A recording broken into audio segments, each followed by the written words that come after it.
What's up guys, my name is Kevin Murray, and today I'll be talking about why you shouldn't live frugal in your 20s and 30s. And when I first started getting into my self-development journey, personal finance, long-term investing, I thought to really kind of like set yourself up from the rest of the population, you should live frugal in your 20s, 30s, and 40s, save every dime and penny, and just invest it into long-term investments, like specifically individual stocks, real estate, buying up properties, and letting your tenants pay for the mortgage, investing into cryptocurrencies, and that kind of like living life to the fullest. And I'm like learning right now, like life is all about experiences, living in the moment. And I started asking myself questions. Why am I saving and investing pretty much all my net worth right now? What kind of like excites me other than investing or personal finance? And I started journaling and just doing stream of consciousness journaling, and I kind of like realized like, sure, you should kind of like set yourself up early in life, knowing the definition of what financial literacy is, and just being a long-term investor and knowing like the power of compounding. The more you have of it, the more it's going to grow. Like those little lessons. I'm making 3 to 5 year investments, and I don't care about short-term volatility. And going back to my story, I thought about it, like life is just all about experiences, like traveling, going to different parks, states, countries, and looking at life at different ways or different perspectives. Everywhere you go in life, everyone is wired differently. Everyone had a different upbringing.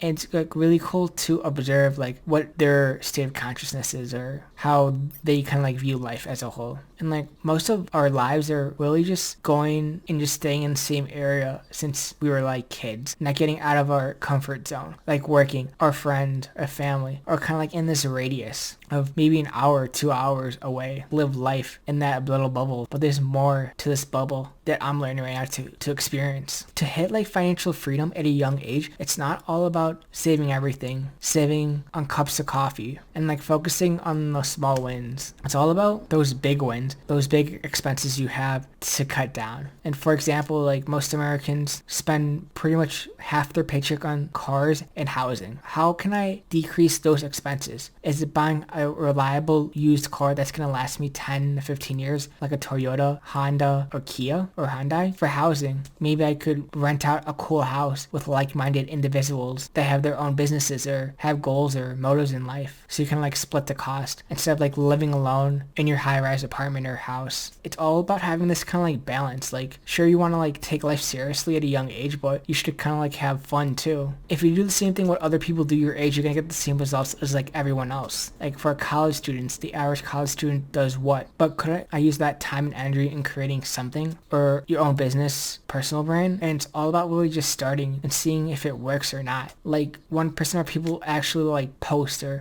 actually start something. They don't procrastinate it. They just do it and take action. That's all it is. You just need that small momentum, and that small momentum will lead to really small wins and maybe big goals or big things down the line. It's all about really just trying new things in life, taking risks, getting out of your comfort zone. Like those are the lessons I'm like putting into action right now at my age as a college student, and see like where it goes. Like if you get out of your comfort zone, you learn and you make more mistakes, but you become so much wiser and more wiser beyond your years. And like really just summing up this video, like you don't really have to live frugal in your 20s and 30s. You should live life to the fullest. Like if it's traveling, going out to new places, new food places around your area, going to new places you want to visit. If it's nature, national parks, fishing spots, that's like what I'm into. And just like really spend on things you kind of like too. Like I like spending my money on books and really investing it into myself because I see myself more as a stock. And the more I put into it, the more I'm going to get back. Some people like shoes. I used to be like that in high school, being more materialistic,